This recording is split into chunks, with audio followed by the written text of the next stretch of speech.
आपण सोडलेला मोर आम्हाला रोज दिसते, पण आज काहीतरी वेगळं होतं. ते आमचा पिछा करत करत मागे येऊ लागला.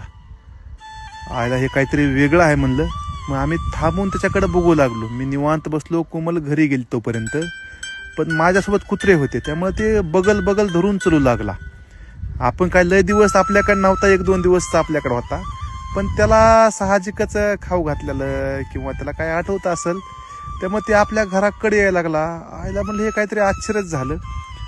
थोडा लांबून लांबून चरायला लागला की माझ्यासोबत चारीकडे असे कुत्रे होते. कुत्र्यांनाही सवय लागली त्याची, आता कुत्र्याच्या अंगावर धावून वगैरे जायला लागेल त्याच्या अंगावर कुत्रे वगैरे त्या.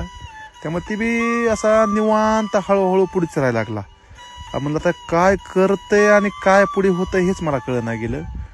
पण भयानक डिरिंग करायला लागला. पार माणसाच्या वस्तीमध्ये आला. अलीकडं शाळाही दिसायला लागली. आता म्हणलं आता तरी थांबन, आता इथून मागं जाईल. आता घर आपलं इथून उलीस लांब होतं, इथून आपलं घर पण दिसू लागलं, म्हणजे 100 मीटर आपलं घर होतं.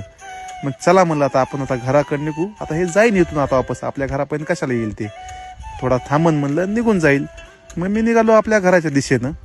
पण महाग ज्यावेळेस निहाळून बघितलं ते अजून महाग येऊच लागला. आलं म्हणलं इकडे येणं हे काही योग्य नाही का, इकडं जनावर आहेत, कुत्रे वगैरे असतील म्हणलं, गावरान वगैरे. मनात भीती होती, पण आम्ही पुढे चलत राहिलो, ते आमच्या महाग येत राहिला. म्हणलं काय प्राणी असतंय, काय पक्षी असतात, विसरत नाहीत आपल्याला, की आपण त्याच्यासाठी उलीचं का व्हाय नाही केलेलं ते विसरत. माणसं कितीही करा लवकर विसरते, पण जनावर नाहीत विसरत. ह्याच्यामुळंच मला प्राणी पक्षी लय आवडतात. भारी वाटलं. 2 दिवस आपण फक्त त्याची काळजी केली होती, तर ती आपल्या घरापर्यंत यायला लागला. हे माझ्यासाठी आयुष्यातलं आश्चर्य होतं, काहीतरी वेगळं होतं. मला आनंद लय होऊ लागला, पण कसा व्यक्त करावं हे काही कळत नाही गेलं. पार घरापाशी आलो, ते घरापर्यंत आला. चला, आयुष्यामध्ये काहीतरी वेगळं होतं, प्रेमळ, आत्मीयता, न शब्दात व्यक्त होणारी काहीतरी गोष्ट.